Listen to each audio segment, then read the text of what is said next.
Welcome back, everybody, to another episode of the Sounds of the Hardwood podcast. On this episode, we'll be talking about the recent win streaks of the Phoenix Suns and Atlanta Hawks, which just ended yesterday, but we'll talk about the streak up to that point. The Nuggets injuries, Ja Morant's recent injuries, newest topics in NBA, talking about Klay Thompson, LeBron James, John Wall, and the recent signing of DeMarcus Cousins to the Milwaukee Bucks, and the firing of Luke Walton and Frank Vogel's coaching status as the Lakers continue to struggle this season. So how you guys doing today? And how was your holiday? Good. How you Good. doing? God. Good. I'm good, man. Still alive after eating all that food.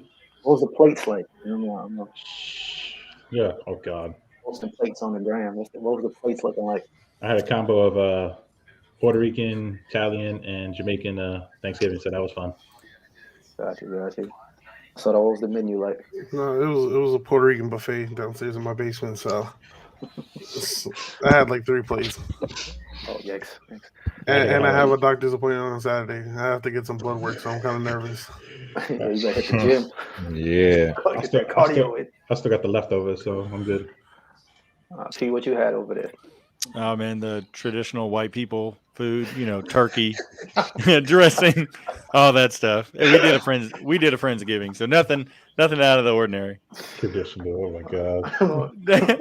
Hey, I'm being real. Like that's why I don't post no plates of thing, because everybody like, man, that's like the normal ass Thanksgiving. Nothing different about that. Home Alone Christmas menu.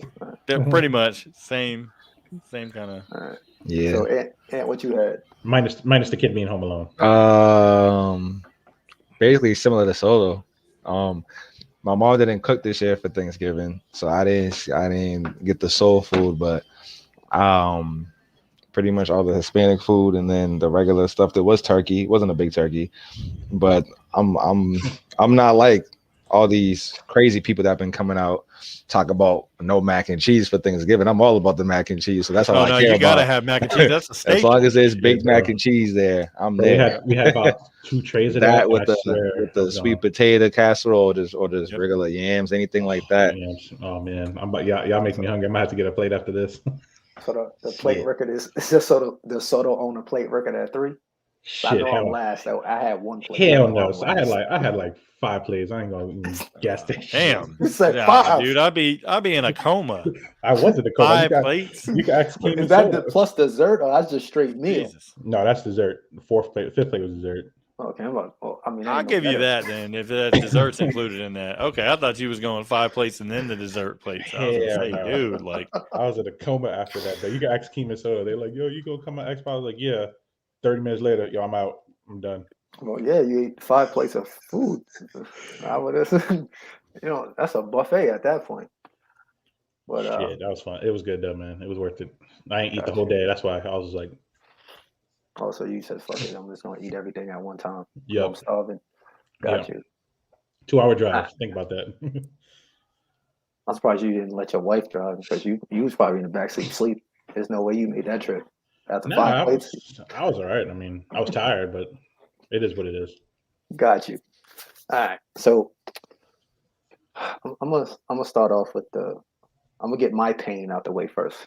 So I'm gonna start off with the Luke Walton firing, because it's a former Laker, and then the Frank Vogel hot seat right now of the struggling Lakers. All right. So I'll start off with Ant, because we ain't seen Ant in a while. His face is new.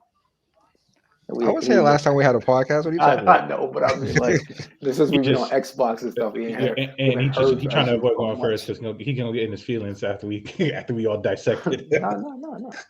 Hey, look, if it was up to me, I would have been outside of Staples Center with my Fire Frank Vogel signs.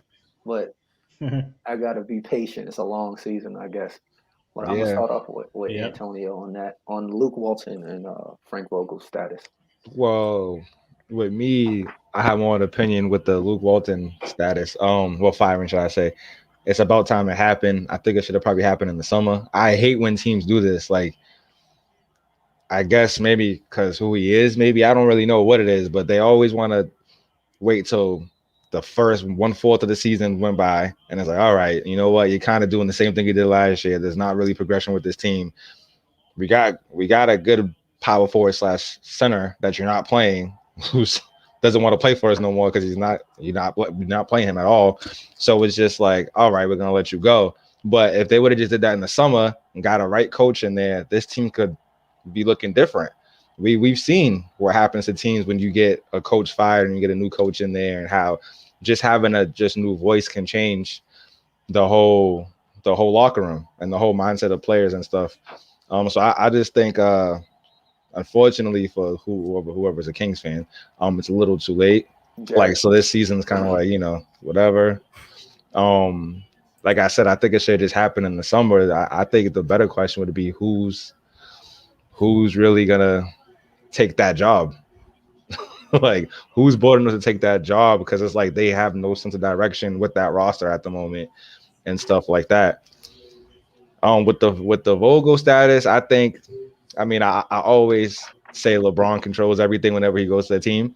And so I think if LeBron wants Vogel out of there, he'll get him out of there. But I think his job's pretty secure, because you got to think about it, man. They've been one of the most banged up teams this season.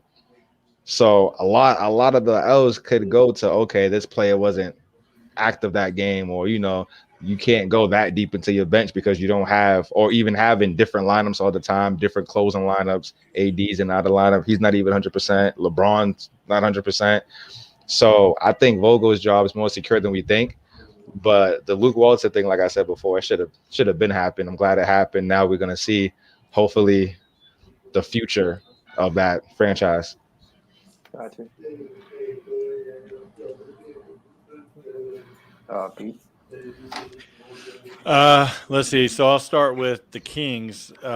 Luke Walton, obviously, I agree with Ant. He should have been fired over the summer because they turned down deals for Marvin Bagley. That's more front office, but they turned down deals for Marvin Bagley last trade deadline that could have kind of aligned their team a little differently. Obviously, the trade with Buddy Hield in the offseason kind of changed some things. But going back to last season, Luke Walton had beef with Buddy Hield and kind of had a little up and down relationship with De'Aaron Fox. So if two of your better players you're having issues with already, that kind of signals that you don't really have the voice of the team. You look at Luke Walton's record, 68-93 overall with the Kings. It's not good. Yes, it's Sacramento, but he wasn't that good of a coach with the Lakers.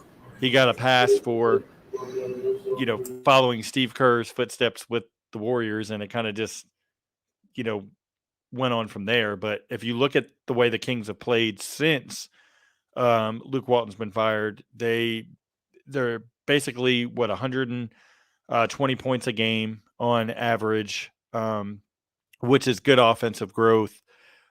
Fox is, kind of had a resurgence in his game because he's getting to the free throw line now, 5.3 attempts. And then now they're playing Bagley off the bench. Bagley hit a huge three, the other night against Portland. So, you're getting bits and pieces of what Alvin Gentry does best, which is coach offense. Now, if they can get their defense up to par, they might be able to get into that play-in because, with the Western Conference, we're going to talk about Denver and all that. Like, some teams are probably going to slip further down. Sacramento has a chance to at least make the play-in and make things interesting as we go. But popping over to the Lakers and Frank Vogel, I think if basically Kurt Rambis, who has a huge voice with Jeannie Buss, if Kurt Rambis, who's rumored to not really care for Frank Vogel, I think if he has the say-so that he does, I would say by Christmas time we could see Frank Vogel end up moving on, just because Vogel's not one that's a confrontational coach and one that LeBron is going to back up and I wouldn't say respect, but take leadership from without trying to take the lead himself. You need somebody that's been a player, that's been in the trenches, a guy that LeBron can respect and trust in that situation. And I don't think Frank Vogel gives him that. He's kind of that Stan Van Gundy panic when things get a little rough and doesn't make the greatest adjustments. We've seen him panic trying to get the defense going, starting, of all people, DeAndre Jordan, and Avery Bradley, doesn't give you much offense. It's kind of like your rotations aren't that great, but now you've made them worse because you're starting DeAndre Jordan in the middle, and it just doesn't. It's not working for the Lakers. Yes, they've had injuries, but with the talent on the team, the combo of rotation should be a little bit better to get them in a better position to win, and they're not. So, my opinion, I've never been a Vogel fan all the way back to his Orlando days, even Indiana, but I think they need a better voice. I don't know that David Fizdale is that voice because we've seen what his offenses look like with Memphis and New York. So I don't know who they're planning to replace him with, but Vogel's not it. They're struggling right now, really bad. It hurts my heart, but I'll get that. I'll go last. What you got, Soto? In regards to Walton, I mean, Pete and Ant both mentioned he should have been fired a long time ago. But I think his relationship with the general manager, Monty McNair, prevented that from happening, sooner. And then, since it's all coaching, but also front office, because since, 2006, Sacramento has had 10 coaches in the past 15 years. So, and has yet to make the playoffs. So, with Walton last year, they had the worst defense in the NBA. And then this year, it was slightly better, but that's not saying much. And with his questionable lineups, and poor player development, so it was definitely bound to happen. And I kind of I'm happy that Gentry gets this opportunity because he is a well-respected coach. And right off the bat, he has victories over Portland and the Lakers. And we've already seen in those games, we've seen the Kings more aggressive in terms of attacking the basket and just on the offensive end. And then while defense is still a work in progress, it's definitely a fresh start that Sacramento needed. Now, in regards to Vogel, I just think listen, I like Vogel. I really do like Vogel. I think it's something that a lot of people are overthinking right now. And in terms of injuries, he's had to deal with LeBron missing a couple games, AD not fully 100%. You still have key role players like Kendrick Nunn and Trevor Ariza who still haven't touched the court. So, hopefully, when they get back, things start, turning around for them. But I think it's too early to tell. He shouldn't be on the hot seat. He did, just recently win a championship with the team. So, I think the Lakers owe him that much. So, we'll see how it plays down to either Christmas or the trade deadline. But he should continue, coaching this team. Gotcha. Oh, that was fair. Very, very nice of you. Yeah, I like Vogel. Say that for Vogel. He's not a very popular name right now. Right in LA, right? So it happens. Now we're gonna go to the number one Laker fan in the chat. Yeah. Gonna slide over to Henry. Now we said Vogel, okay, Vogel.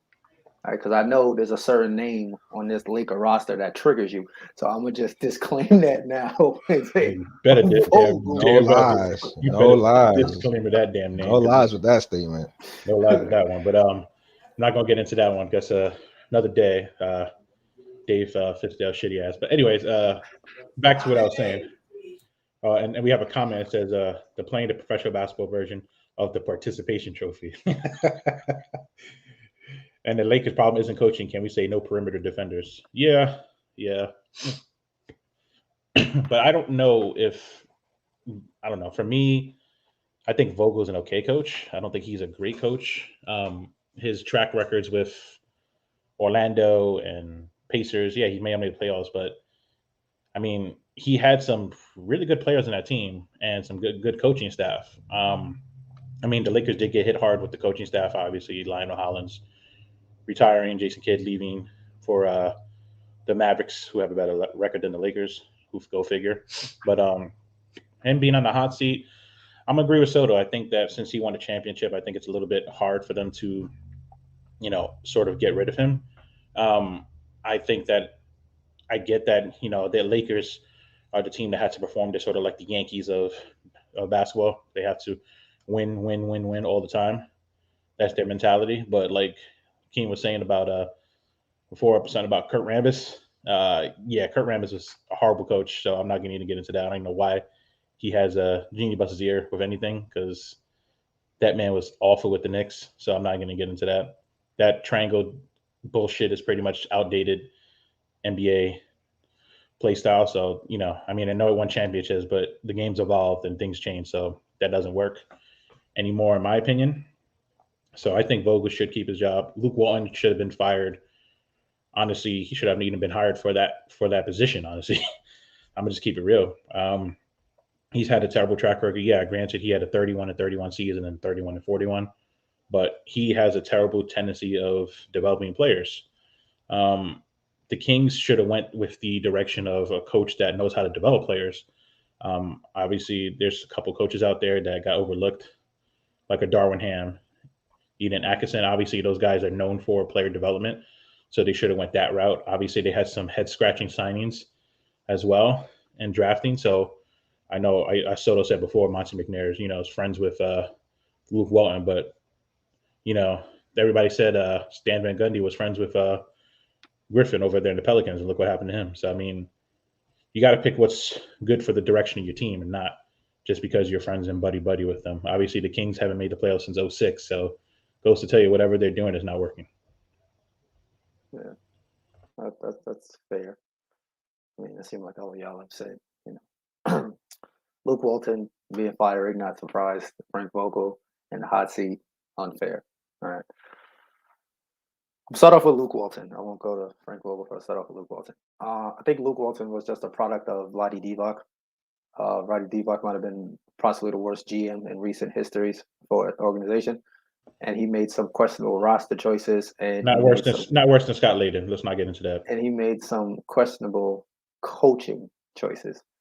I think Walton would have been a better fit for another team, not necessarily the Sacramento Kings. That's a rebuilding team that are trying to bring in young players and develop them. I think you have to give Luke Walton like a middle of the pack team that is like on the cusp of being good, and just need somebody that's been on a championship roster that understands the NBA, that can help develop them to that next step, not a team like the Sacramento Kings. And I also think the direction is not the same. Like he's coach. I think Walton's was under the impression my job is to come in, develop these guys, and let them get better. And then the new GM thinks this team is good enough to make the playoffs. So when you have two different coaches with seems more focused on development, and a GM that wants to win, it was inevitable that he was going to get fired. I mean, I don't think the Kings are a playoff team right now. Are they better than maybe what they were with Luke Walton? Maybe, I don't know. But I think they still have to figure out the whole Marvin Bagley thing. I figured he was going to get fired once Marvin Bagley refused to go in the game. Once you have a player that refuses to go into a game, pretty much you've lost the locker room, because now everybody's going to look at the coach and go, okay, if he's not even playing and he doesn't respect you enough to go in the game, then why should we respect you when we playing? And then the comments from Tristan Thompson about I don't need teammates that need the coach to motivate them. That also said like, okay, if Bagley's not going to game and then Thompson's talking about guys needing to be motivated by their coach to play hard, then there's a possibility that Luke Walton has lost that locker room. And then Frank Vogel, he misses, I know Henry said it, he misses Hollins and he misses Kidd, because he's a player's coach. And when you have veteran players, sometimes that happy-go-lucky doesn't work with them, because their mindset is, I've been in the league X amount of years, I know what I need to do to play. And then you got 4 Hall of Famers on that roster who feel like, okay, I'm at a point in my career where I know what I need to do. So you need somebody that might be willing to challenge them sometimes. People say, oh, the Lakers have injuries. Yeah, but at some point in time, you need to go sit down with LeBron and Anthony Davis and say, okay, the best way to help Russell succeed is we need you guys to play the 4 and the 5, because putting DeAndre Jordan or putting Dwight Howard out there at the 5, there's absolutely no floor spacing options. And Russell is not a great jump shooter. He needs to be able to go to the basket. You need floor spacing. Avery Bradley should never touch the court because his defense has diminished and he can't shoot anymore. So it's like, all right, he's not playing great defense. He can't shoot. You might as well just put Wayne Ellington out there, who you know can shoot the 3. Not a great defender, but at least he can spread the court for Russell. He can shoot a 3.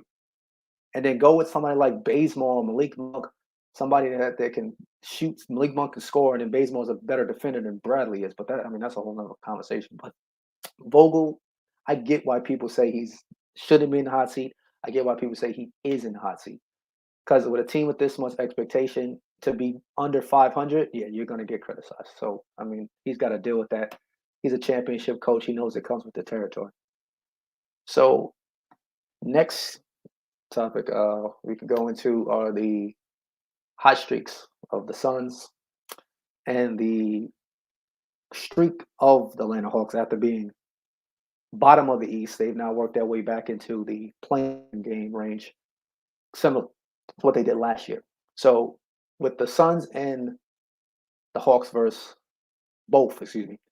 what have each team done to continue their success from last year into this season? Start off with I think with the Suns, they just settled in. I mean, I feel like most of the teams in the NBA had a bumpy first week and a half start to the first 2 week half start to the season. The Suns are one of the teams, and then they just, I don't know, somehow found focus, and then now things are clicking. They're looking like the Suns from the playoffs last year that we seen, the Suns from all of last year that we seen during the regular season too, that got them, that they were first, right? That got to the first place seeding. So I think with the Hawks win streak, it was more just they had a pretty much a 5-game homestand. So most of those games were at home, where your young players, because they're still really young, your young players play well, so they just took advantage of that. Not really impressed with that. They had some good wins, but the strength of that schedule wasn't really nothing crazy, at least to me. I mean, you guys might think differently. And then back to Phoenix, their wins were some, like it usually is when you're in the West, some tough key wins. You're beating the Nuggets, you're beating Dallas twice, one of the games without Luka. Spurs, who, my bad, Soto, aren't that good of a team at the moment, but Pop's gonna coach them up and they're gonna fight no matter what. They're gonna, and they got talent too. So you saying that because they beat the Celtics? Nah, I'm not saying that because of that. I mean, we're not gonna even talk about that, bro. But I'm not saying that because of that. And then they had some wins versus, like, the Cavs, what you would expect them to win. The Knicks. I think the Brooklyn one was the most impressive out of their win streak. Because to go into Brooklyn and get that win when it was a close game in the first half, I was like, okay, this shows a lot, because KD was killing. I mean, Harden still hasn't found his way, but you still can't just walk into Brooklyn and think it's going to be a walk in the park. I know it's not New York. I know it's not the Garden. It's Brooklyn, but still, you still have to, a win on the road is a win on the road. I feel like their biggest test is, I think it's Tuesday when they play the Warriors. That's when you're going to find out, okay, because, Chris Paul looks great besides when Steph's in front of him. Steph usually wins that battle. Devin Booker's killing it. I honestly think also JaVale McGee, man, that was a good pickup for them to fill that void until they get their star guy back. Ayton's doing what he's doing, even though they haven't found, that they couldn't get to the bottom of the contract situation yet. So now he's just proving his worth. So I honestly think this is the Phoenix Suns we expected to see. They didn't really make that much changes to the roster. So I expect them to keep killing. Shamit was a 2 edition. I can't remember his name. Yeah, Shamit. But besides him, which I don't really think he played with Chris Paul before, so I don't really think it's like that was going to be a hard fit in for that roster. I just think things are just gelling with them, and a lot of it could go to coaching, Chris Paul, returning 90% of your roster, all that. So they're just on a roll right now, as they should be. Maybe probably have a chip on their shoulder Because I think if you look at all the preseason polls, I mean, they're ranked, but they weren't really high ranked. They weren't favorites to go back to the finals. So I think they hear the noise. They're just like, you know what? All you guys talk about Lakers this, Lakers that. Nah, we're still here. Like, it's gonna have to go through us, and I like that. So I'm definitely impressed with the Suns win streak. The Hawks, not so much. I think Pete would probably agree with me with the Hawks. Just to add one thing, we had a comment about the triangle offense. They said it's a high IQ offense. It is. That's an old man in the comments, man. You know that's an old man in the comments talking about the triangle offense ain't a bad offense. My response was them. I agree, but I said Rambis was not the man for the triangle. Only Phil can coach. I said everybody else that's tried to have done it obviously has not been successful, which is true. I think everybody could attest. Phil Jackson has been the only coach successfully implement the triangle and coach the triangle and win championships. Because nobody wants to run that offense. What's that offense going to do? It's modified versions of it in a lot of people's offenses. They don't want to peer. Like the Warriors want a modified version of it. Yeah, they definitely do. But look who's their coach, Steve Kerr. There's a few teams that are on modified versions. And I think you hit a spot with that. He said, "Oh man, that could actually play, Sonny."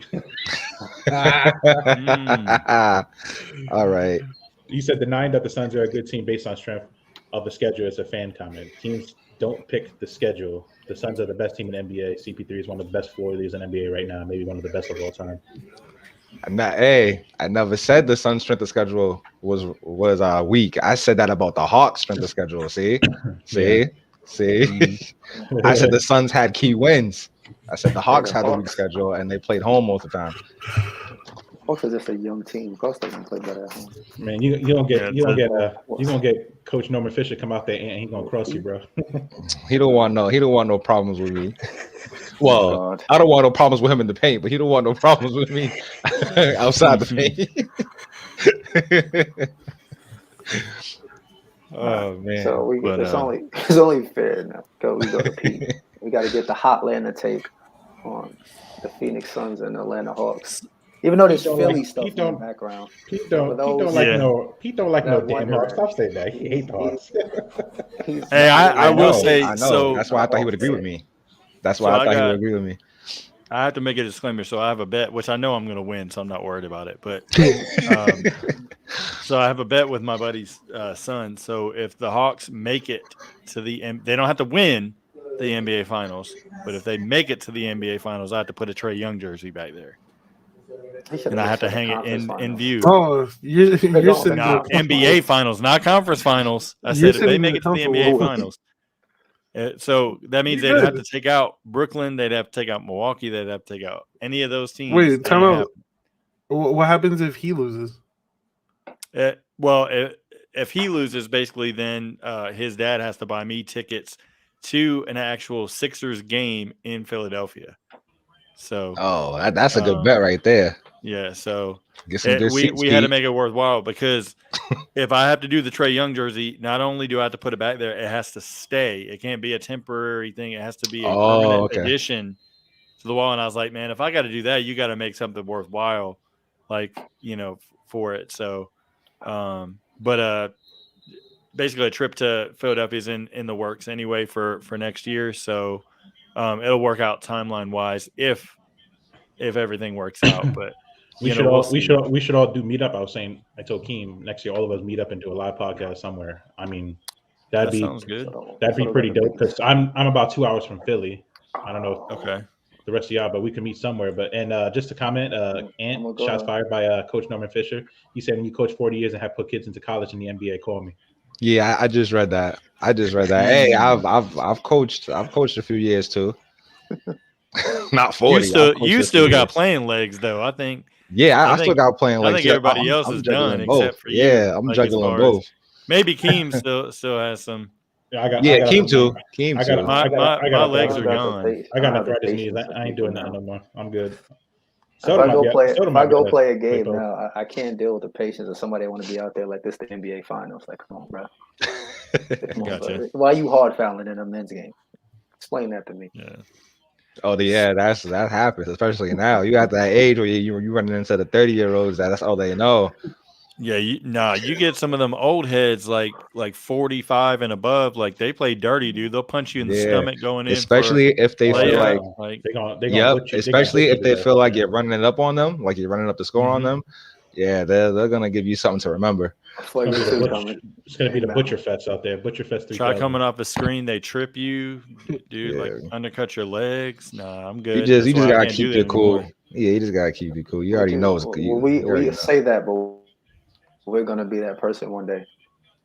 Because usually the Yeah, person, the way especially Pete and my knees yeah, are, especially dude, I'm Pete already and there. Henry, because y'all got sons, they try to bust your ass one day. You ain't gonna be out there just taking it.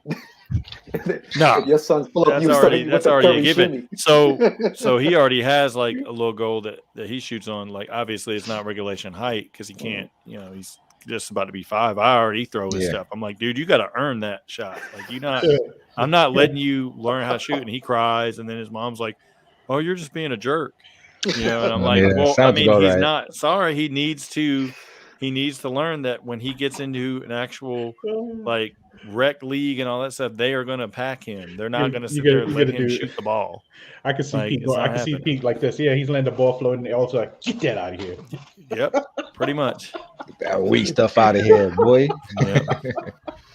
But we talked about the NBA finals. So speaking of the finals, the Suns, they've just looked really effective throughout their win streak. 15 games in 26 days, had back-to-backs in there. Fifth in offense, second in defense, fourth in effective field goal percentage, fourth in true shooting percentage, second in pace. You've got Devin Booker leading the way. He's been killing it. 24 and a half points a game, 43% from three. I mean, you can't ask for much more than that. You're getting it all from the role players. JaVale McGee's having, a great season. Even Frank Kaminsky before he got hurt was chipping in, and he was nowhere to be found last year. You've got guys Landry Shamet, who you guys mentioned before, was able to shoot off the bench. Basically, just the Suns are kind of the team to beat along with the Warriors. Like I can't wait for that matchup Tuesday night of them going against each other, just to kind of see how that shakes out. It's going to be on TNT. I'm less optimistic about the Atlanta Hawks. I feel like Clint Capella has turned it around a little bit. He had a little bit of a rough start to the season. That's helped. They lost DeAndre Hunter. I think that's going to have longer ramifications than people think. Not having him on the wing, because now they lost in the last game that they played against the Knicks. Yes, it was a game after they just played Memphis. And, you could say back to back, and it's like, all right, this is going to be tough for the Hawks. Like, that's an excuse. But you also lose Cam Reddish and Bogdanovich in the same game. Yeah. And that's basically stripped all your wing depth, because Kevin Huerter is inconsistent. One game he could score, 19. The next game he's putting up single digits, because teams are basically able to play up on him. And although he can kind of play off the dribble, it's not enough to help them out. And then Trey still has that, I want to chuck up a 30-foot jump shot in transition instead of dribbling in and trying to make a play, getting an easy lob to Capella or Collins, something like that. He makes too many of those risky plays that when they pay off, they look great. It's kind of like Luka. Whenever those step backs pay off, it's, oh man, look at Luka. He's got them firing off cylinders. And then when he's off, it's like Dallas can't buy a bucket. Same thing for the Hawks. Like when Trey's not on his game offensively, whether it's making a play or hitting those tough shots, Atlanta doesn't go anywhere. And I don't think they've still bought in completely to Nate McMillan's system, because as I've said before, I'm not the biggest Nate McMillan fan, and his voice can kind of go tone deaf on a lot of players, just because he's kind of that grind it, coach, where it's like, let me keep pushing. And that's not today's NBA. They kind of want to lax, all right, well, we don't have practice today. Let's, we took a loss, but let's, figure it out. Not, hey, we need to practice more and let's, try to figure it out that way. Like, it's just not going to work. And you've got guys like Gallinari, who has struggled a little bit. And then they're still trying to figure out how to implement DeLon Wright into some minutes in a backup role. So I think with the Hawks, it's going to be teetering up and down all season, and that's kind of the way it's been for the Eastern Conference as a whole, though. Like outside of, like your Brooklyns and teams like that, like because like Philly's been up and down because of injuries.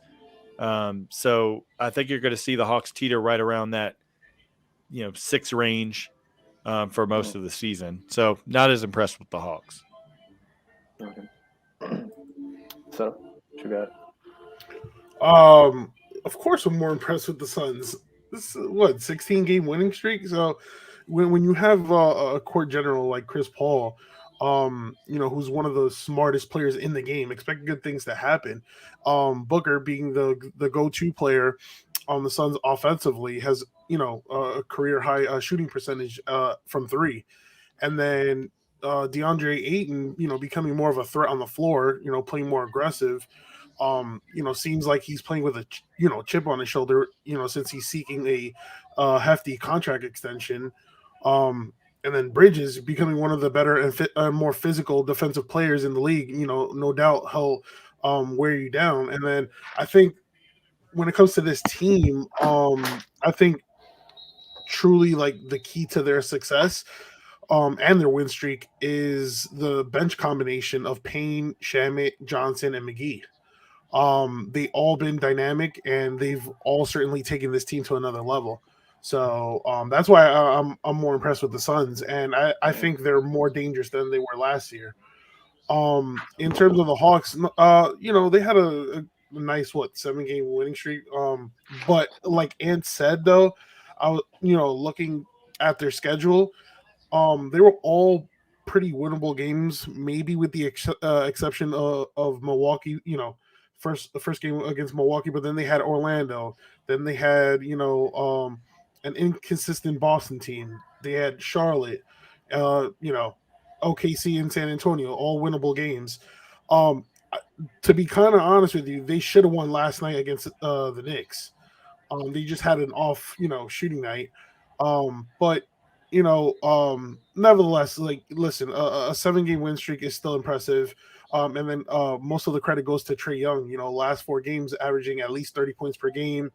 And one of the things that I saw that I liked about Trae Young, going back to that Knicks series last year, is every time there's a pick and roll, it's pick poison. Either he's gonna pop that 3 or he's gonna do that little floater that he likes doing. So, and in regards to Capella, I like that he's being a little bit more aggressive and that he's crashing for the board. So if, unfortunately, like Pete mentioned, they're kind of going through a rough patch. Well, I believe they're going to go through a rough patch with the amount of injuries that's kind of piling up for them. So we'll see what happens in the next couple games. Got you. What you got, Henry?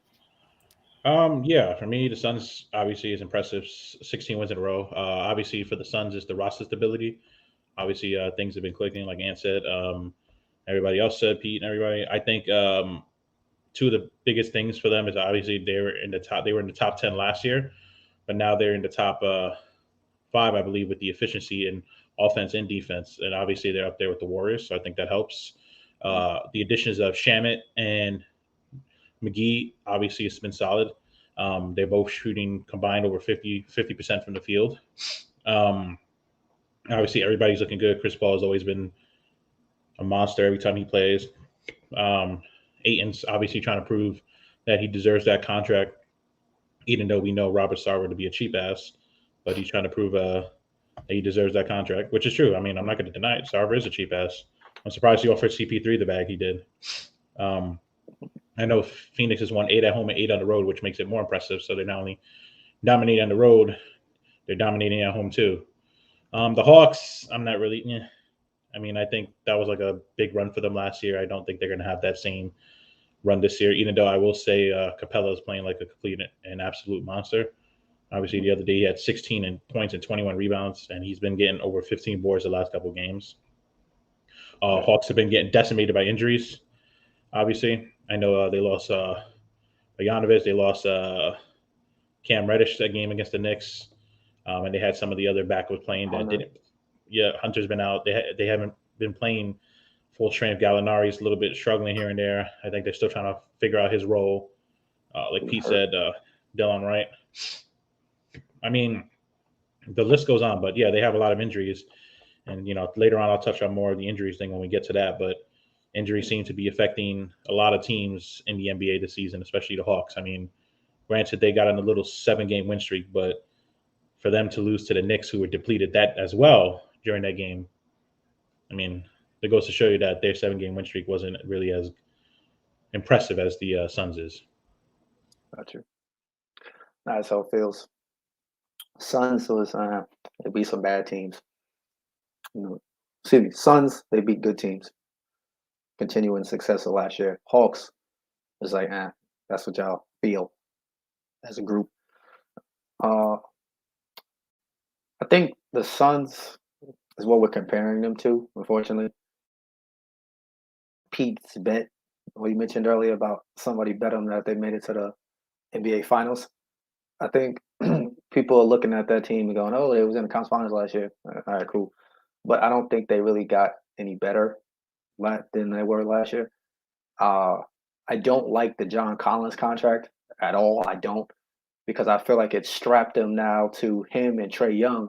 Trae Young has the potential to develop into a superstar, but I don't think John Collins will be a superstar. And on a team where you need somebody else that can create their own shot, now the only way they can get that is they're going to have to trade away that bench depth to bring in somebody else that can help put the ball in the basket other than Trae Young. Because John Collins can't create his own shot, unfortunately. So you got that dilemma there. But they have to figure that out. But if Reddish is hurt now, Hunter keeps getting hurt. Bogdanovich has had his share of injury. Worried about can they stay healthy for 82-game season. So I think they're kind of like stuck in that in-between pack, but there's nothing wrong with that. If they're a team that is competitive every year, they make the playoffs, like a step away, kind of like Charlotte, if, you could try to draw a superstar caliber player to come and play there and maybe change the culture a little bit of your team and try to make some more steps forward. Phoenix is the Chris Paul effect. Everywhere he's gone, he's had an impact on teams winning and being successful. And he's just doing the same thing now with that young Phoenix Suns team. And I think the respect level that team has for him as a whole helps, because they trust him enough that as long as he's on the court, they feel they're going to win games, and they play like that. They're a very poised team. They don't rush. They don't panic. Even when the Nets yesterday went on that run to close out the half, they came back in the third quarter and was like, okay, y'all made that run. Now we're going to come out third quarter and just close y'all out and get us over with. And that's pretty much what they've been doing. They came to New York and got 2 easy wins because they picked apart the Knicks, and then they second half picked apart the Brooklyn Nets. So I think the Suns are,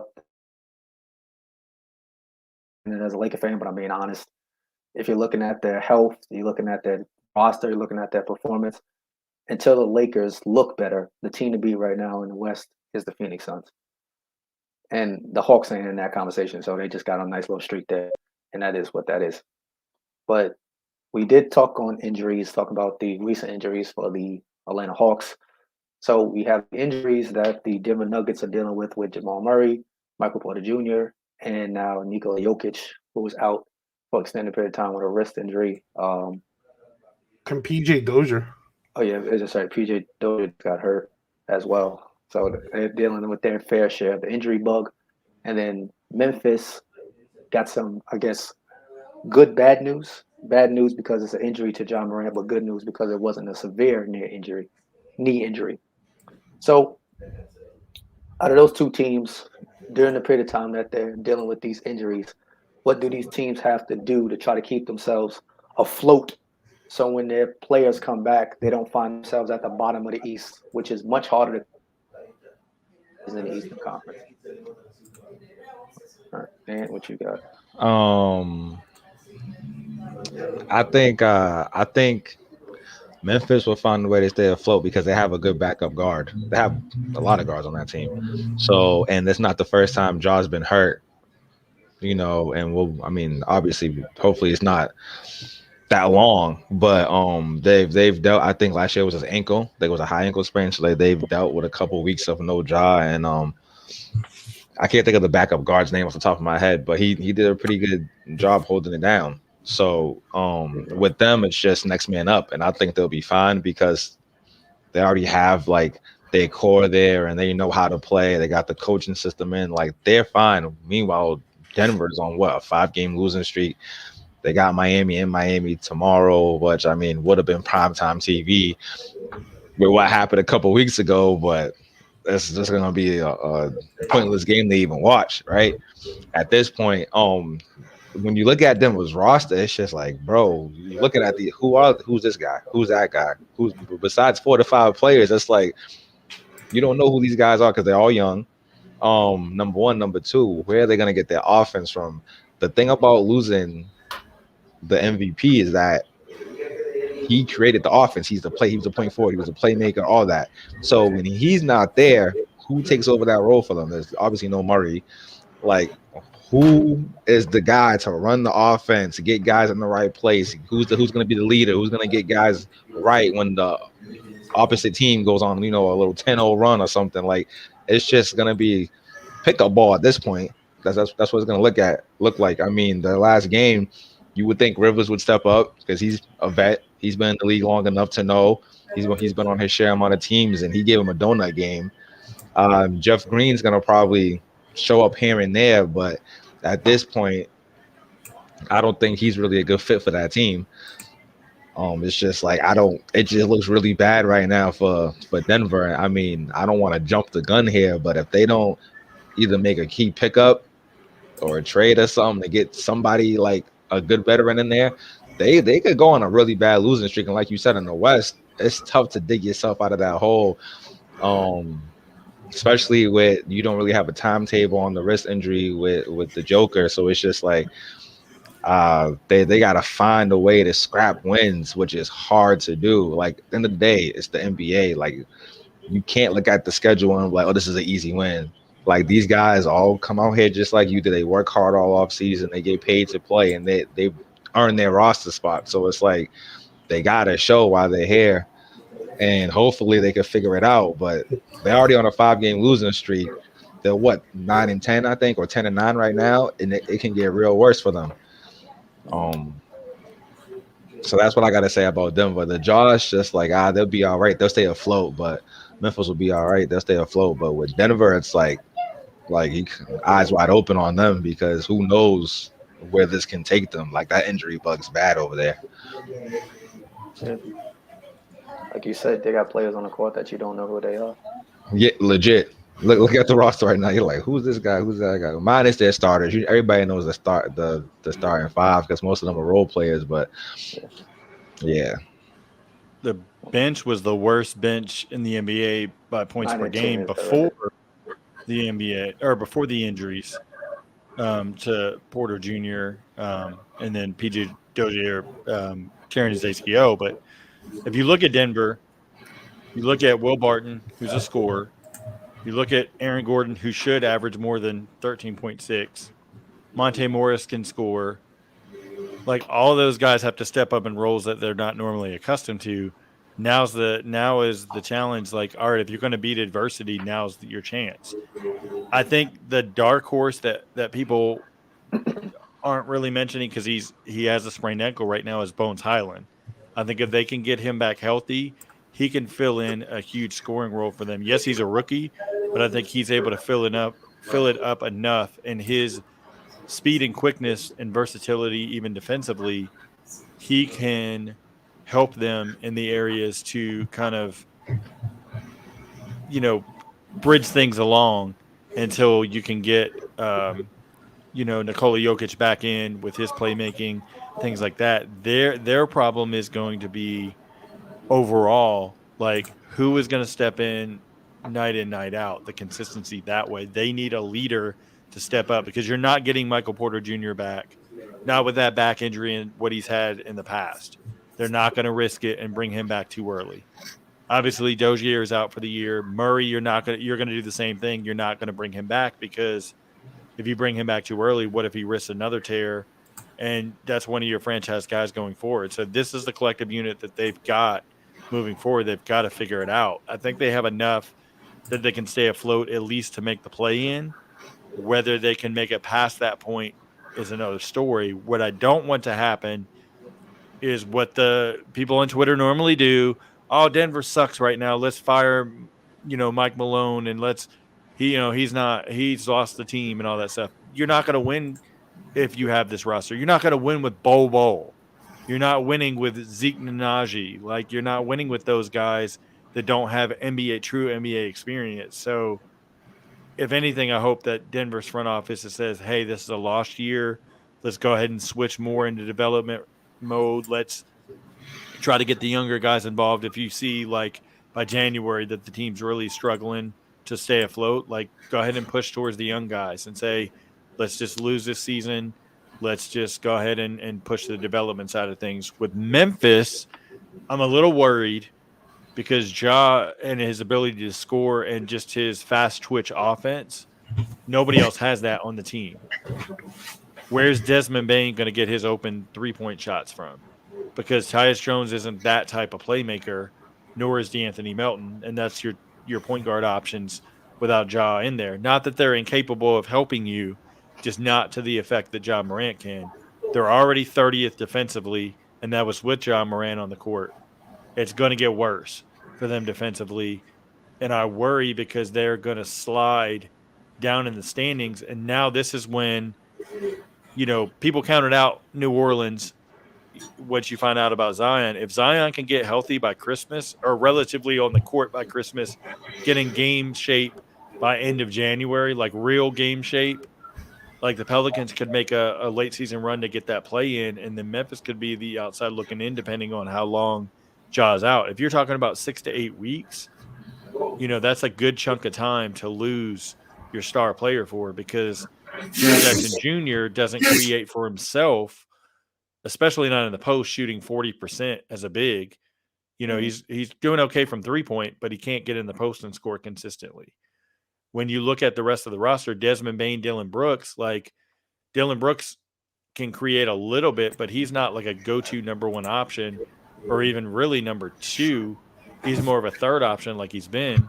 And then Desmond Bane, like I said, relies on others to create for him to get open shots. But they're going to have guys collectively like a Brandon Clark, Kyle Anderson, like those guys kind of step up more off the bench and provide more of a spark in various ways, whether it's more rebounds, more playmaking from Kyle Anderson to help them because Sacramento's right there now with the change in their pace. And if De'Aaron Fox can turn around, they're right there, itching for a spot of the play-in.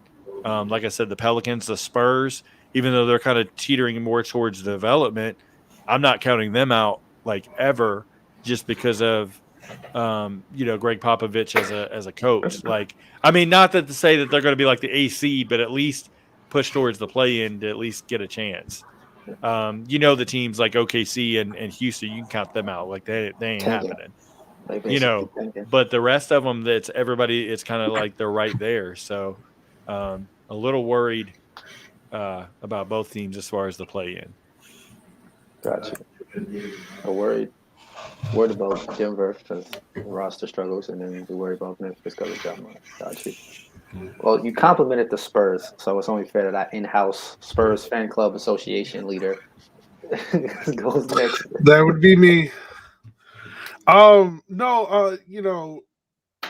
worried about both teams, but I'm a little bit more optimistic with the Grizzlies.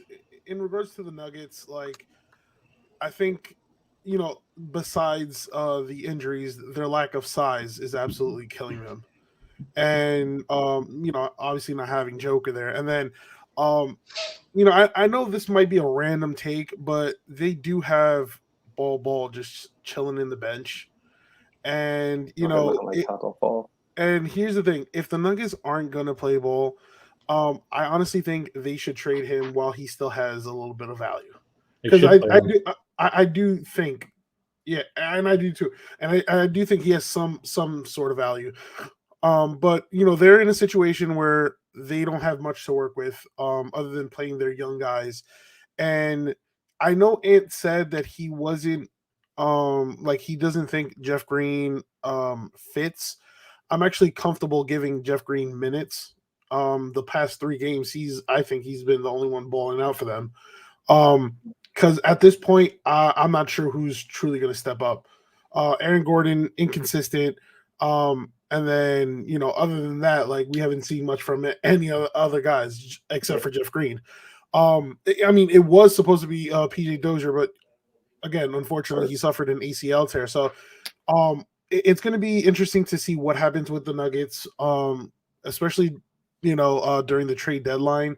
See if there's any potential buyouts available. Because I honestly don't think they have the assets to make a impactful trade. If a guy like, and I know these guys are injured, but who knows at this point, but a guy like Kevin Love, if he's bought out in Cleveland, if Bagley, if the asking price for Bagley is cheap. So, I would kind of monitor those situations there. And in regards to Memphis, like, I'm not too worried because of the depth. The scoring is definitely going to take a hit because John Morant was playing like an MVP. I probably arguably like he would be top 5. But you lose John Morant, and you recently got back Dylan Brooks, who will provide some sort of scoring. But just given the depth and just given how well they play defense, I think they should be all right for now. Until if we see that they start going on a losing streak, then we can make other assumptions. But I think it's not something to panic right now. But just something to keep an eye on. Gotcha. That's fair. Fair points. I think they do need to maybe look at the buyout market and look at some trade deadline deals, Denver that is, to try to make some changes. Because like you said, the Aaron Gordon thing really ain't worked. I think you should play Jeff Green more than you're playing Aaron Gordon right now. Right. Like Aaron Gordon is somebody that should average anywhere from 18 to 22, 23 points, right? And then you have Jeff Green the last 3 games, giving you 15, 19, 24, he's actually the one stepping up. So we'll see what happens in the next couple of games. Got you. Henry, what you got? Yeah, I mean, the injuries for both teams have been pretty crazy. I know we had a comment on the injuries from the thing. They said injuries decimate NBA teams to speak poor player development, which obviously is true. Role players don't exist in the NBA. A good NBA team is a solid rotation of 8 players. The current NBA is 2 to 3 superstars and a bench of just above average players, which is your local rec league roster. What's the comment? But yeah, I mean, players' development is not a focus anymore. So, I mean, and conditioning too, that's also a problem too. Players are not conditioned the way they used to be back then. But touch on the Nuggets, their injuries have been horrible. Obviously, Nuggets don't have any financial flexibility because they're just out there giving the stupidest contracts to players that I don't even know why they're giving them to. Michael Porter contract was a big reach, huge reach, obviously, with his back issues and everything like that. Not saying the dude's talented or not, or whatnot. Obviously he is, but he still needs to have more consistency added to his game. Jokic getting injured is going to hurt that team. Obviously they've lost 5 straight. They got a bunch of players on their roster right now. So, I mean, that's going to hurt them a little bit. They might go on a slide, honestly. I could see them going on a bigger slide than 5 games. If Jokic could come back before that, maybe they could right the ship a little bit, but they're definitely going to fall. I could see them getting in the play-in game, if not, like everybody said, resetting. The Grizzlies, the Ja Morant thing really does hurt them. Who knows how long he's really going to be out for. Obviously, he was a dynamic playmaker and scorer. That's a lot of points and playmaking ability you lose. Not knocking Melton and Tyus Jones, but obviously they're not no Ja Morant. So, I mean, I don't know how Bane's going to perform, Jaren Jackson, and everybody else on that team. I know Ant said that Jeff Green wasn't a good fit, and I know Soto mentioned Aaron Gordon needed to step up. I mean, I think Jeff Green is outplaying Aaron Gordon in all senses right now. I think Aaron Gordon got, if I'm not mistaken, a 5-year, $90 million deal from the Nuggets, if I'm not mistaken, an absurd amount of money. and he is producing 13 points, and he is just not playing how he should. He was supposed to be a player that could produce a lot of points and be a multi-positional guy that you could switch and play solid defense, and he has not been doing that. I do think that they do need to play Bobo more. Obviously, that's hurting them not playing the young guys, and they do have some talent on that team that can play, but I just don't know why they choose not to play Bobo. I don't really think he's playing much. I think he's played maybe about 5 minutes a game, which I'm guessing is probably garbage time, to be honest with you. But we know that man got handled, he could shoot. And Bones, obviously whenever he comes back, that'll be another one they could lean on. They have players. It's just, I don't know, maybe it's just about some coaching adjustments and some lineup adjustments that need to be made, but they can stay competitive. As for the Grizzlies, I don't feel as confident as that of them being competitive without Ja. I just think that is a big blow to that team. Gotcha. We'll keep it quick because y'all pretty much have covered a lot of the bases. So I'm not going to repeat anything y'all already said. But with Denver, I think Mike Malone has kind of got to the point where Phoenix got with Mike D'Antoni.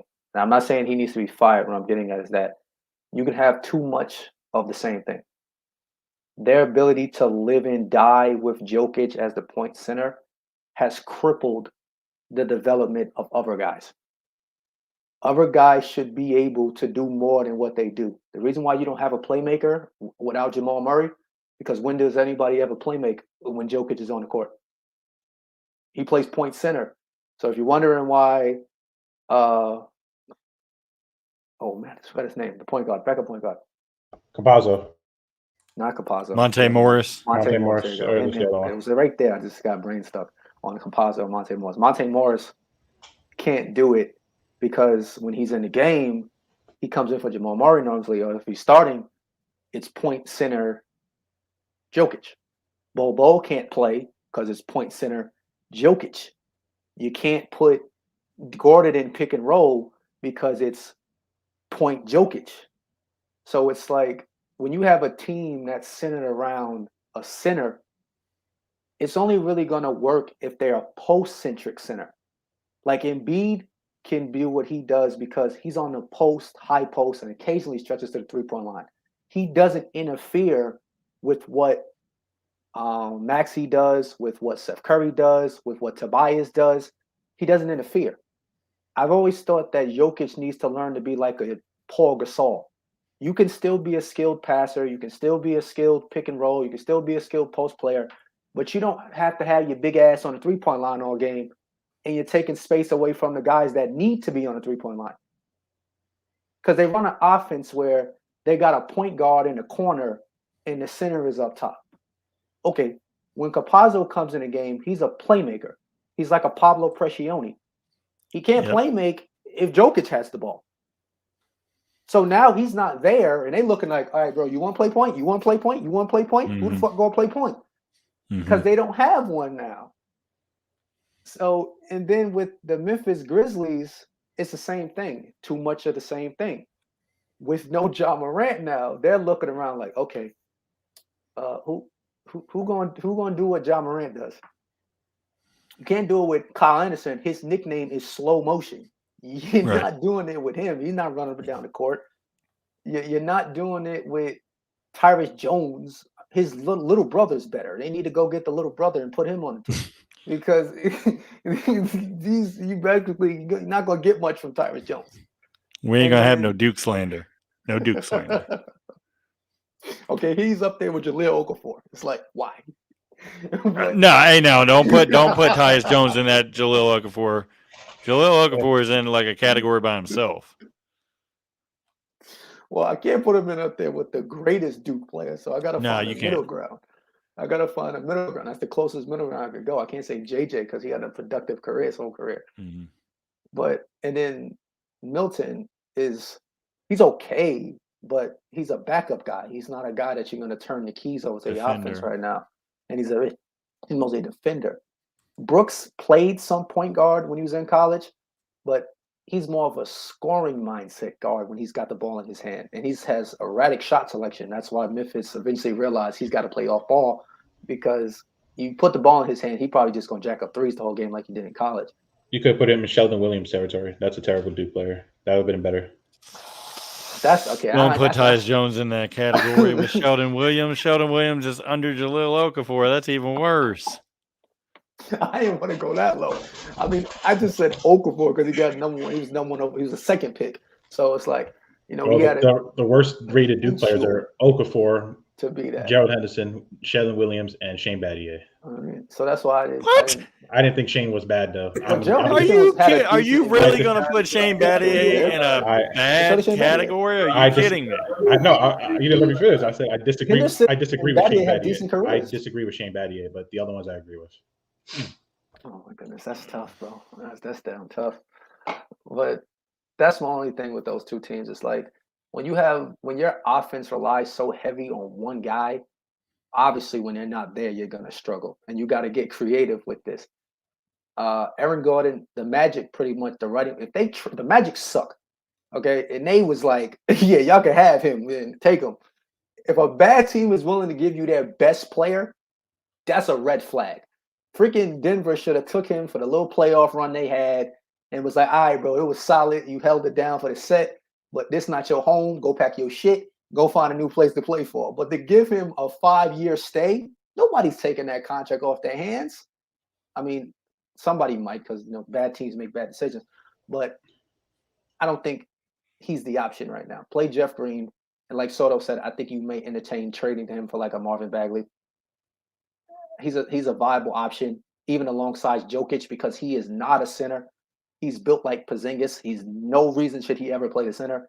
He's a power forward guy. Let him play power forward alongside Jokic. And then now I think y'all got they have two really skilled bigs to play with that lineup that they like to go when Jamal Murray's back and Porter Jr. is healthy.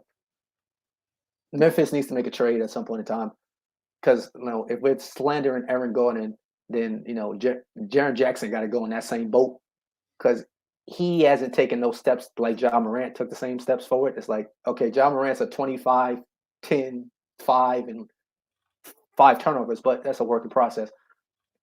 And Jaren Jackson is a solid 15, 8, and like 4. It's like, okay, yeah, that's not really helping Ja Morant out there, but they'll figure it out in due time. They're a young team. And the last thing that we have for today is our most recent news. So the Houston Rockets have decided that the player on their roster who makes the most amount of money, makes no sense to let him sit there in his Fashion Nova drip like he's auditioning for America's Next Top Model, and decide to put him back on the active roster. DeMarcus Cousins is now back in the NBA. He's no longer out posting footage in the gym. Soto's not a fan of that, so I'm glad he's happy to actually see him on a roster. You're not a fan of Melo in the gym. That's what I'm getting at, big fella. Melo likes in the gym, so that's the association there. Oh, by the way, Keem, Coach Norman Fisher said if Denver ran the triangle, they wouldn't have this problem. Dead. Dead. And all right, and Klay Thompson has been assigned to the G League roster. I feel bad for whoever the starting shooting guard was on that team. I'm really hyped. I'm really hyped for that. Playing never now. No name creative player, number 99, back in the day. And then we got Henry's favorite player, LeBron James. LeBron James, that's his favorite player. Oh, yeah. I should get him a LeBron jersey for Christmas so he can wear it on the podcast. We can all chip in on that. No, we're gonna chip in. We're gonna get you the Meatloaf jersey. Oh Lord. Hamas. No, we're all right on that. We're gonna get it with the bloodstains and all. No. All right. I'm gonna scramble up the order because I've been doing the same order like I've been doing all day. All right, so Soto, you take us away with, because you said you was excited about Klay, so you can start off with Klay. Oh no, I'm just knowing he's been away from basketball for 2 years with injuries, and then the Warriors are relevant again. And they're right now arguably with the Suns the best team in the NBA, and you're getting Klay Thompson back. It's just like more firepower. Talk that talk, Soto. It's scary. It's more firepower. It's really, really scary. I'm pretty sure like do you think he's going to be on a minutes restriction or? I would say number one, I agree with you. It's scary for the NBA. Number two, I like that they did that. That the Warriors did that, and I hope other NBA teams start doing this, kind of going the baseball route. And when a person comes back from injury, to ramp up his Rehab 'em. minutes and his activity, yes, send him to the G League. Most likely, yes, probably a minute restriction, of course. But that just shows they got bad intentions. So when he gets pulled up, that means they never wanted him to come off the bench. They want him right in that starting lineup as soon as he looks And not clear. only that, their bench just gets stronger because you move Poole to the bench. I think you keep Poole starting though, because then Yeah. that leaves Clay to get his rhythm until you get closer to playoff time, because then he can get his timing down. Because his legs aren't going to be there. I No, worry more I'm about not saying, like, defensively. Yeah, I wasn't saying like start him right away. I think like give it like a whole bunch of games till he obviously regains his form. But Right. Later on just having Poole move to the bench and Poole could be a discussion for most improved player of the year. So it just that team is if healthy and complete, that's really scary. That's all I'm saying, because Clay is he's hungry right now and he's motivated. So Gotcha. Oh, jeez, my hand is freezing right now. Right. With me, I want to take a minute to talk about the John Wall situation. I think we all can agree he's a good player. He's still got a lot left in the tank and just had a bunch of injuries in the trade and all that stuff. The standoff, I guess you could call it, between him and then Houston's whatever management is getting kind of crazy. I guess he met with them and he's like, yo, I want to play and I want to compete. I guess that's all the problem ever was, is that he didn't want to take that bench role, which no player does, right? I still believe he's a starter and he's worth starting minutes. So he just wants to be able to compete for that starting role. They're not trying to hear that. And they're just like, no, like this isn't happening. But I'm pretty sure he's getting that check regardless, right? So you might as well let the guy play. If you let him play and he's doing good and he's producing half of what he normally averages when he plays, now you got a market for him. Now teams are going to be like, oh, okay, he can actually still play. Now your phone's ringing. Now you get him off that list, off your team, and you're good. It works for everybody. It works for everybody. So I just don't know why they're really holding this man hostage. And then he goes on social media, which is what players do these days, and goes, hey, free me, and posts a video of him, working out and basically showing that he's still capable. And I've always wondered, when you drafted a young guard and you have a young team, and then you got Eric Gordon, then it's just like, bro, why not have a veteran guard, put him under his wing, which he probably already kind of has, and it's just like, you might as well have him, show him, and be that kind of like nowhere near. He's not Chris Paul, obviously, but kind of take on that Chris Paul kind of role and see if he can do it. No one's telling me that if John Wall's starting for this team from day one, they don't win more than one game, because they definitely I don't do. think they want wins, though. That's the thing. That's why They don't. You think they're tanking? Well, because of Wall's contract, like that's where it gets murky, because he's one of the higher paid in the NBA. So it's like you Definitely. can't really move him Oh, that's when essentially the without NBA getting a gets involved. buyout. And That's when he's the not NBA giving gets money involved. back as a healthy player. But it sets a precedence across the league that's crazy, because Goran Dragic's going through the same thing right now. Toronto has benched him. Now he's out indefinitely with personal reasons. Yep. So basically they're not playing him. So it's like these guys are held hostage till like December 15th, when more players are available to work into trades. And it's like, in the meantime, teams that want to be, not necessarily Houston, but other teams that want to be competitive, it's like, how do you do that when you're not, like, your front office is wanting something different? They So should it just adjust doesn't it. make sense. They should adjust the Yeah. December 15th thing then to compensate for that, because that seems like it's a big problem that the NBA teams are holding hostages. I mean, in my honest opinion, I think the NBA will probably investigate both the Rockets, since John Wall's healthy, and also Dragic, since they're healthy, and they're going to just look into more of the personal reasons and not playing people. And they need to find a way again to revamp the lottery system, because obviously I know they did, but I don't think it was enough. It still encourages tanking in some sense of a form, because even though it went down from whatever the percentage was before to 14% or something like that. Yeah. you Top still have 14 should you say. still have a 14% chance to get the number one pick if you have a shitty record. So I think it. You're needs to just be- upset because the Knicks didn't get the first pick 2 years ago. It's okay. Oh no, I don't. I don't really care they didn't get the first pick, but I think it needs to be more fair because I look at it not even just as a Knicks fan. I just look at it from a practical thing where Cleveland had the number one draft pick 3 out of 4 years in a row, which is insane. Which something like that should never happen in the NBA. I think it needed, and for it to be fair, there needs to be teams that never had a number one draft pick that just suck to be able to have a chance to have a pick. Damn, that's tough. One team that does not have to worry about draft picks is the Milwaukee Bucks. They get DeMarcus Cousins as center depth. I worry because now what does it say about Brook Lopez's injury? He was close to coming back. Yep, exactly. Is Was it a setback? Is there a setback there? Basically, it's good for the Bucks because you get a 45-day audition until contracts are guaranteed, so you can kind of see how Cousins fits in. He had a good season last year between Houston and the Clippers. Shot up well from 3. Looked like he kind of bounced back healthy. I think that he can give them, a good 13 to 15 minutes off the bench.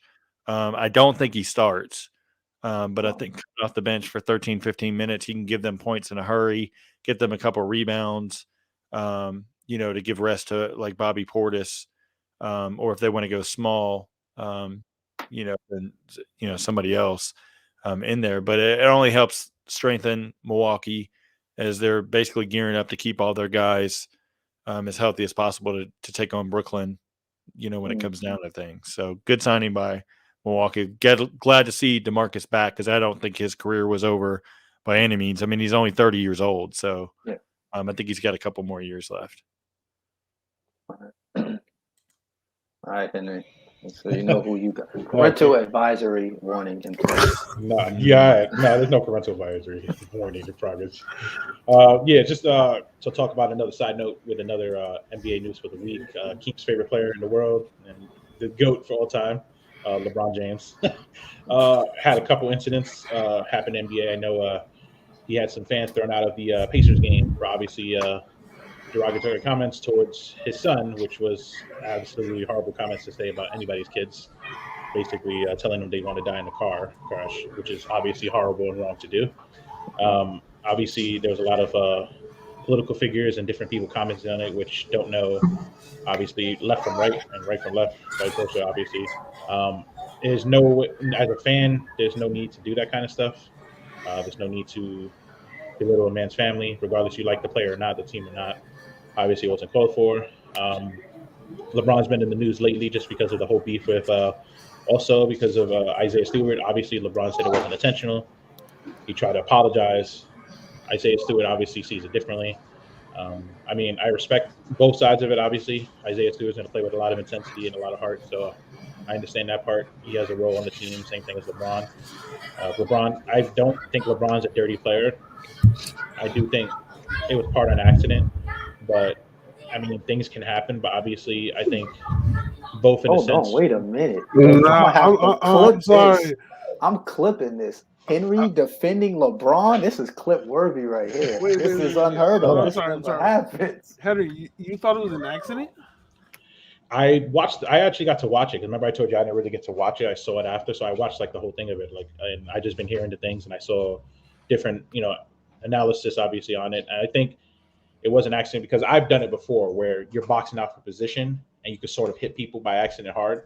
But I do think I agree with Keith. So the 30 seconds before when he held his elbow up and it just stayed there, that was an accident? Well, that's boxing out for. It wasn't that motion, Henry. It was more like a backhand, like a remember what you said. Remember, there's two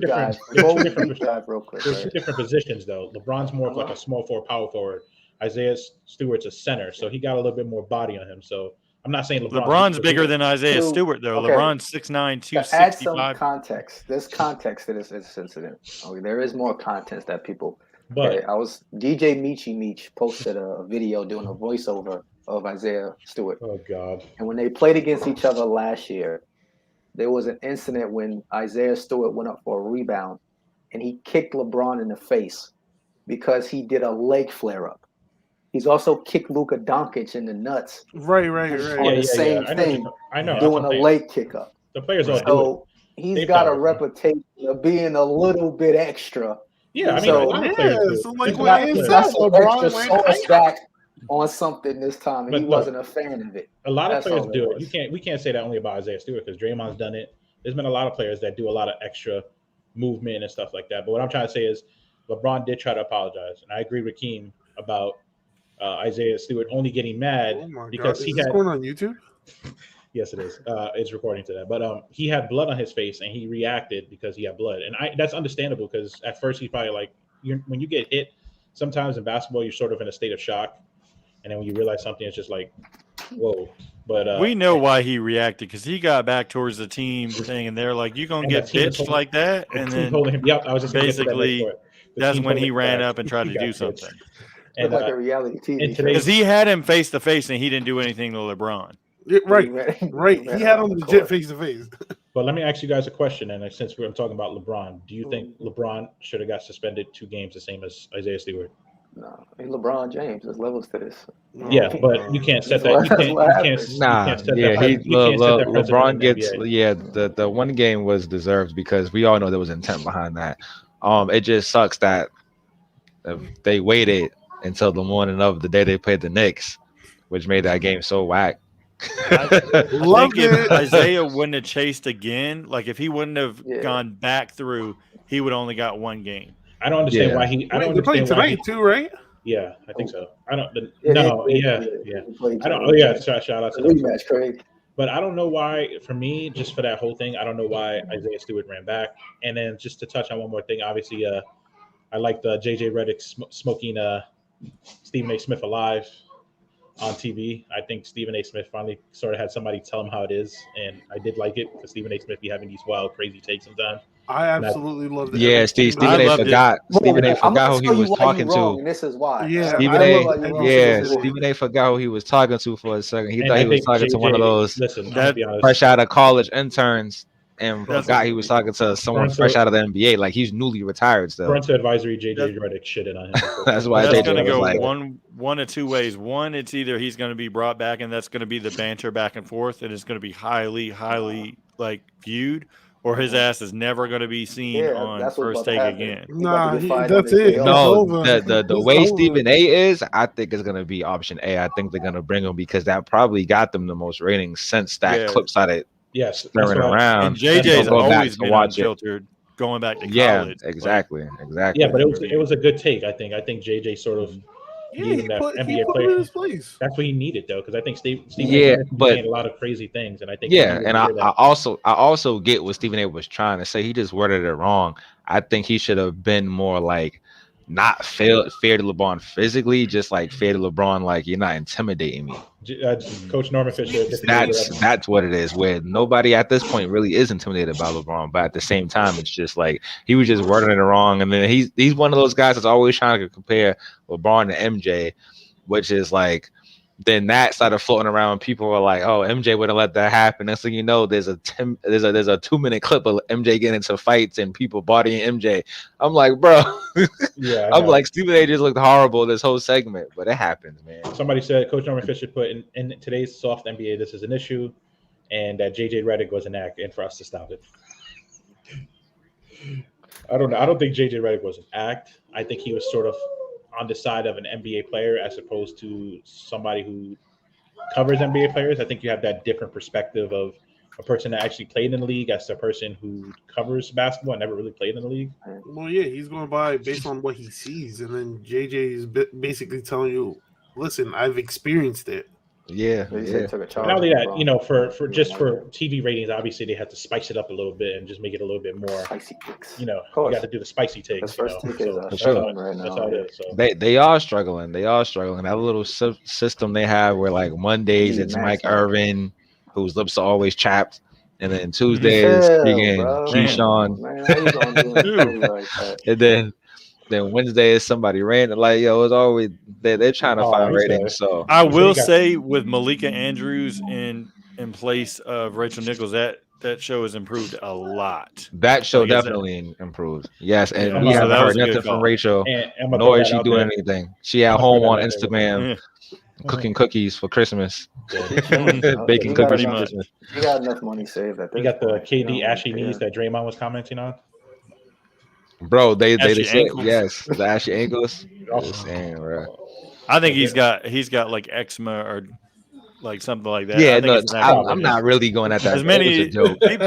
people were killing him, but Yeah, it was funny but I kind of felt bad because I was like, damn, man, I know he's got a condition because you look at that hair he had with like the red splotches and stuff. Yeah, for sure, definitely a probably condition. that. And they do what they got to do with the makeup to try to cover most of that up. Mhm. So Down Yeah, terrible exactly. right here. yeah. All right, But that's beyond the point. I don't even know why we got talking about that. Hey, look, I don't Birthday know. pay Stephen A. But I don't. We struggle like that. I don't have much. I don't have much. I mean, I pretty much covered all the bases. Look, I'm recovering because I didn't think Henry was going to defend LeBron. That's something I wasn't prepared Bro, for. this might be our best rated show because he defended LeBron. Shit threw me off. I wasn't prepared for that. I was prepared to. Damn, you guys always, y'all think I cry always baby. y'all think I always come at hot, expecting man? one of Shit. those to come out. I do. But I think my wife just agreed in the background. I always do come at hot. I'll try to do a different thing. All right. it's the holiday season. You trying to get Christmas gifts? That's what it is. I'm trying to get Christmas gifts. I'm dead. But I mean, I feel like we just had our closing takes. Unless somebody has anything else like non-basketball related that's on their mind that they wanted to say. Shout out to my brother. It's his birthday today. Okay, birthday shout out. Happy birthday. Wow, happy birthday. Happy birthday. Yeah, I don't know you, so I ain't getting you shit. So don't be. don't take it to heart. So happy birthday to you. the pretend you got a card that you just opened. No, nothing. Nobody got anything. That's a. I'm just gonna close on and say I'm not gonna allow any more Duke slander. Oh, I have one. Any Matter of fact, I Duke have one more. players slander because this is Duke. Coach K's last season. We're not slandering any Duke players. One of the greatest coaches ever. Nolan I'm not Smith. slandering Duke. I just said Tyrese Nolan Jones. Smith. Now Nolan Smith sucks. Will Avery sucks. I'll give you those. But you can't throw Shane Battier under the bus. You can't. No, throw I didn't say Tyus Shane Jones, who Battier. won. I said they said Shane Battier was. I said I disagree He with said that. Henderson, Gerald Henderson. Gerald Henderson, you can't throw him under the bus either And because he he had a had some good decent career. seasons He was okay. with He wasn't bad. Charlotte He wasn't- Bobcats. He wasn't Exactly. bad. Sheldon Williams, I 100% agree was a bust. I mean, you Who? want to shell out Shavlik Randolph or something, then I'll Who agree. you just say? Who? Yeah, Sheldon Williams. I don't Sha- acknowledge that. Shavlik I don't Randolph, acknowledge. Don't Nolan mention Smith. it. I don't acknowledge that, man. Oh, I know why. Who divorces Kevin? I don't acknowledge that, man. He's tripping. That's the best you was ever going to do in life. Oh no, he did not. Coach Norman Fisher did not say that. He said Duke is the most overrated college program in basketball history. Oh, he's doing. That's a troll statement right there. Okay. So wait, come on. Since he said that statement, what I guess college What college does he program- root for? Right. I'm just wondering. Let me guess. North Carolina's in there somewhere.